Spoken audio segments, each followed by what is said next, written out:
मरायच्या टायमाला दुसऱ्याच्या घरच्या भाकरी खात होता.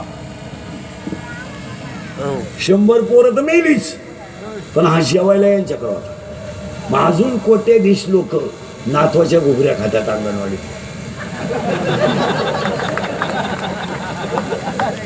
नाही भाऊ भात आला का रे?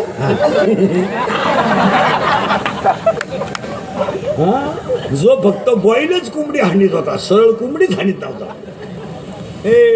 आणि मारायच्या टायमाला यांच्या कोणच्या भाकरी खावा लागल्या, कोणच्या भाकरी खावा लागल्या म्हणजे ज्यांच्याशी आयुष्यभर दुश्मनी, काय बदलला. आणि हे तिथे जेवायला त्यांच्यात एक गडी डोक्यात कमी होता, भीम. ते तब्येतीत मोकार, डोक्यात कमी. असं असतंच, ज्या भैमुगाला पाला जास्त असतो.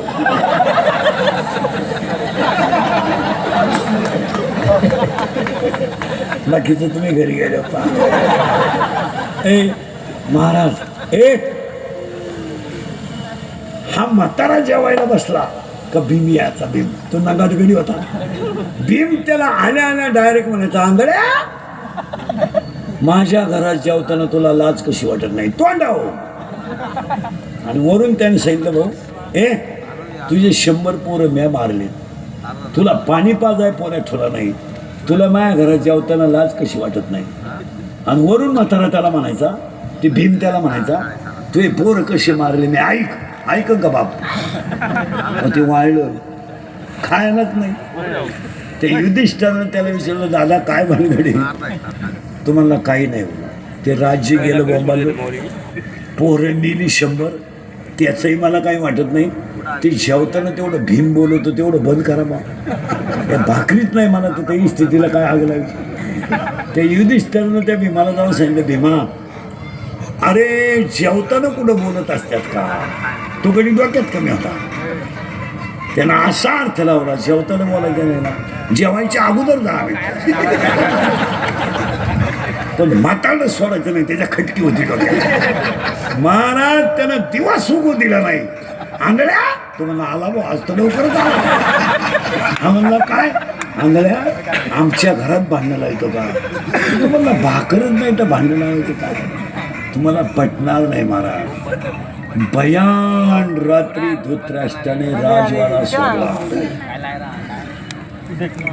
बारीक ऐका, हप्त्यावर पिकअप घेणारे नीट ऐका.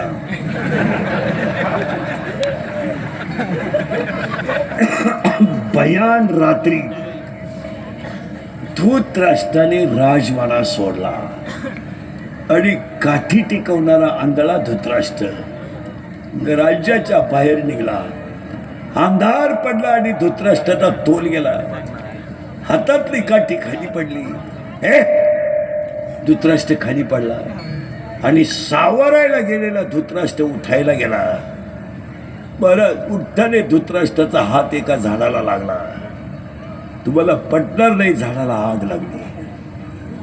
सटका बसला धृतराष्ट्राला.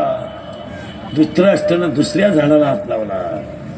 भारताचा सम्राट, 100 पोरांचा बाप अरण्यात जळून मेला आणि ज्यांचा अख्ख्या जगानं छळ केला ते तुकोबाराया जगद्गुरु झाले. हा काळ ज्यांना जवळच्यानी छळलं ते छत्रपती झाले. हा काळ.